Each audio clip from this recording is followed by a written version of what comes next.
बिस्मिल्लाहिर्रहमानिर्रहीम।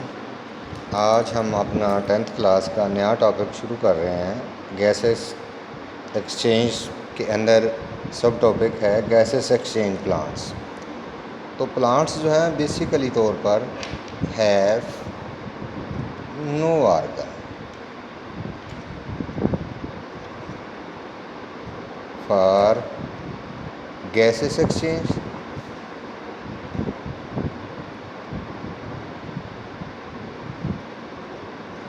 इन्हें हर सेल को अपने बलबूते पर ख़ुद ही एक्सचेंज करना पड़ता है, कोई बाकायदा इसके अंदर कोई सिस्टम नहीं होता।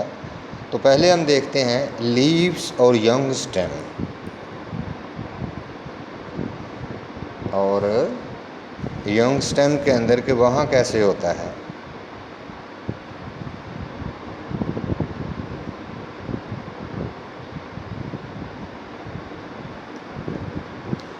लीव्स के अंदर अगर हम लीव का ट्रांसवर्स सेक्शन काटें तो उसके अंदर बुनियादी तौर पर हमें ये साख्त नज़र आती है। ये है एपिडर्म्स,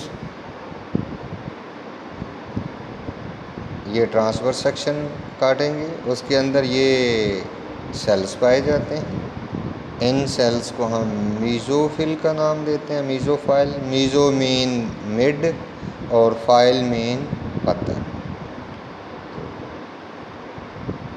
ये उसके सेल्स हैं। ये इसके अंदर जाइलम है। ये गोल सेल्स होते हैं ज़रा ओवल शेप के।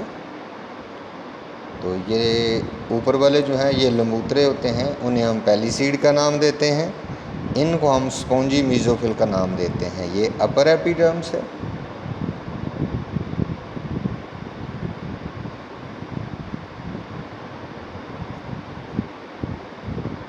नीचे बनाते हैं जी, ये नीचे लोअर एपिडर्म्स है। इसके अंदर ये पाए जाते हैं स्टोमेटा।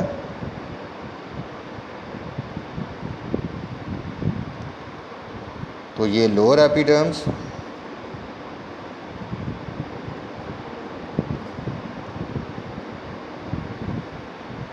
तो ये वाले सेल जो हैं इन्हें हम क्या नाम देते हैं, मीज़ोफिल। इन्हें हम मीज़ोफिल का नाम देते हैं। ये वाली जो स्पेसेस हैं इन्हें हम क्या बोलते हैं, एयर स्पेसेस।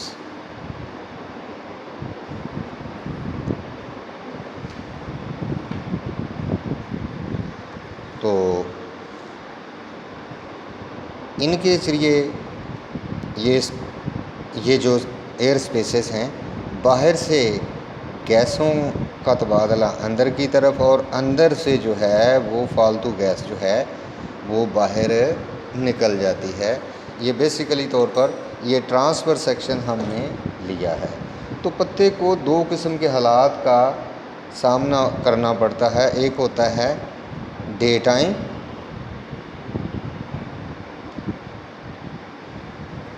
और दूसरा होता है नाइट। डे टाइम क्या होता है, फोटोसिंथेसिस हो रही होती है। लीफ जो हैं ये उस फोटोसिंथेसिस के दौरान जो होती है ऑक्सीजन पैदा होती है, उसे खारिज करते रहते हैं। और दिन के वक्त दो रिएक्शन जो हैं वो साइड बाय साइड हो रहे होते हैं। पहला रिएक्शन जो है वो क्या है, ये सेलुलर रेस्पिरेशन का है, जिसके अंदर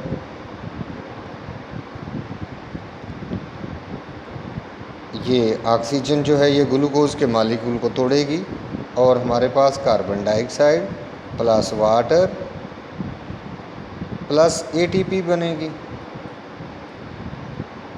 तो ये जो फालतू कार्बन डाइऑक्साइड ये पैदा हुई है दिन के वक्त, ये ज़ाया नहीं होगी, बल्कि ये जो साथ में फोटोसिंथेसिस चल रही है, क्योंकि ये दोनों रिएक्शन साइड बाय साइड चलते रहते हैं। तो इसके दौरान जो फोटोसिंथेसिस के दौरान जो कार्बन डाइऑक्साइड पैदा हुई है वो फोटोसिंथेसिस में यूज़ हो जाएगी। पानी जो है वो इन जाइलम के ज़रिए, ये पानी यहाँ इन जाइलम के ज़रिए इन एयर स्पेसेस में आता है। इन एयर स्पेसेस से ये इधर जाता है मीज़ोफिल सेल के अंदर। ये स्पॉन्जी मीज़ोफिल हैं, ये पेलिसीड मीज़ोफिल हैं। यहाँ पर ये फोटोसिंथेसिस का रिएक्शन होगा और ग्लूकोज बनता है। ऑक्सीजन जो है वो आज़ाद होगी। तो जो ऑक्सीजन यहाँ बनी है वो यहाँ सेलुलर रेस्पिरेशन में यूज़ हो जाती है। लिहाजा यूँ हम कह सकते हैं कि सेलुलर रेस्पिरेशन का अमल और अपना फोटोसिंथेसिस का अमल, ये दोनों साइड बाय साइड चल रहे हैं। लिहाजा ना तो कार्बन डाइऑक्साइड दिन के वक्त ज़्यादा फालतू होती है और ना ऑक्सीजन, जो ज़रूरत से ज़्यादा ऑक्सीजन होगी वो पौधे खारिज करते हैं, जो कि हमारे एनवायरनमेंट के अंदर आ जाती है और हम उसे यूज़ कर लेते हैं। इसी तरह रात के वक्त जो होता है वो फोटोसिंथेसिस नहीं हो रही होती, तो तब क्या होता है, सिर्फ़ और सिर्फ ये ऊपर वाला अमल ही हो रहा होता है जिसे हम सेलुलर रेस्पिरेशन का नाम देते हैं।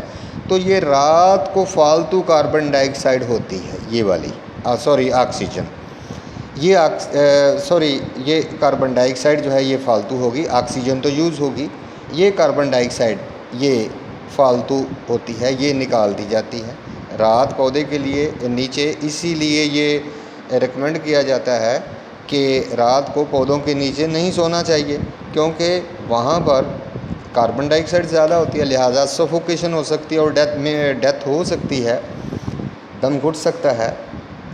तो ये तो हमने ये देख लिया कि पत्ते और ये यंग स्टेम जो हैं, अभी वो तने जो अभी पूरी तरह जवान नहीं हैं, उनके एपिडर्म्स के अंदर ये स्टोमेटा पाए जाते हैं। ये स्टोमेटा गैसों के तबादले में मदद करते हैं। इसके बरक्स अगर हम देखते हैं वुड स्टेम,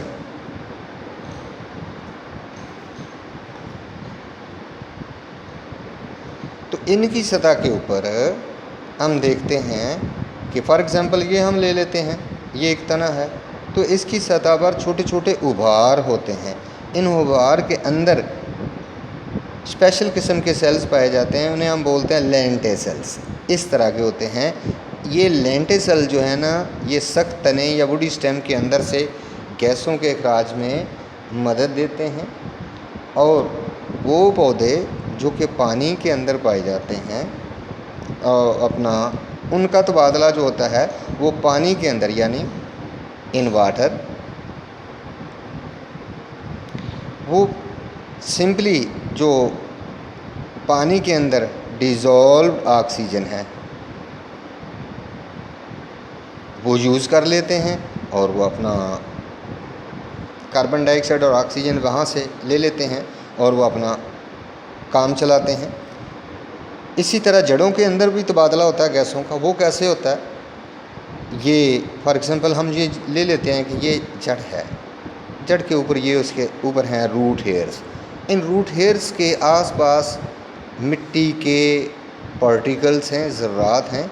इन ज़र्रात के अंदर गैसें मौजूद हैं, और ये पौधे जो हैं यहाँ डिफ्यूजन के अमल से, डिफ्यूजन मीन मालिक्यूल, किसी भी मालिक्यूल का हायर कंसंट्रेशन से लोअर कंसंट्रेशन की तरफ मूव कर जाना, तो वो यहाँ मिट्टी के पार्टिकल से इन जड़ों के अंदर गैसें जो हैं आसानी से डिफ्यूज़ हो जाती हैं।